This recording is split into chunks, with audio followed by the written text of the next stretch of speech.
गांजा तस्करीचे connection Odisha to सांगलीच Haripur. धाडसी कारवाईबद्दल पोलीस अधीक्षक तुषार दोशी व वरिष्ठ अधिकाऱ्यांनी एलसीबी आणि कुपवाड पोलिसांचे केले अभिनंदन। सांगली एलसीबी आणि कुपवाड एमआयडीसी पोलिसांनी संयुक्तपणे मोहीम राबवून हिरवट काळपट रंगाचा फुल बोंडे असलेला 2 किलोचा गांजा जप्त केला। यामध्ये तयार 134 किलो गांजा व इनोव्हा कारसह आरोपीला ताब्यात घेतले।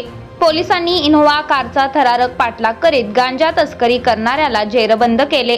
पोलिसांनी आरोपी विकी विजय कांबळे वय वर्ष 32 राहणार भीमनगर पिंपरी रोड जाळोजी तालुका बारामती जिल्हा पुणे याला अटक केली आहे।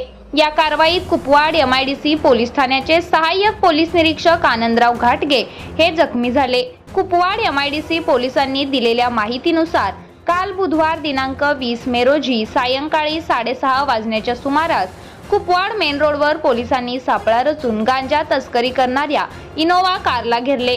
पोलिसांनी कारची झडती घेतली असता त्यामध्ये हिरवट काळपट रंगाची फुल बोंडे असलेला 2 किलो गांजा सुमारे 33,50,000 रुपये किमतीची गांजाची 66 पाकिसे आढळून आली। पोलिसांनी गांजासह इनोव्हा कारही जप्त केली आहे।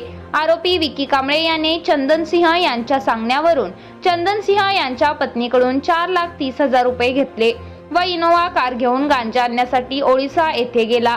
जॉकी राहणार बरगड जिल्हा संबलपूर राज्य ओडिसा यांच्याकडून गांजा घेऊन तो सांगलीच्या हरिपूर येथील पप्पू फाकडे याला विक्रीसाठी जात असता पोलिसांनी सापळा रचून इनोव्हा कारचा थरारक पाठलाग करून आरोपी विकी कांबळे याला गांजा इनोव्हा कार मोबाईल ताब्यात घेतले आहे। या घटनेचा अधिक तपास कुपवाड एमआयडीसी पोलीस ठाण्याचे सहाय्यक पोलीस निरीक्षक आनंदराव घाटगे हे करत आहेत। दरम्यान या धाडसी कारवाईबद्दल जिल्हा पोलीस प्रमुख तुषार दोशी, अप्पर पोलीस अधीक्षक कल्पना बारवरकर यांनी सांगली एलसीबी व कुपवाड एमआयडीसी पोलिसांचे अभिनंदन केले आहे।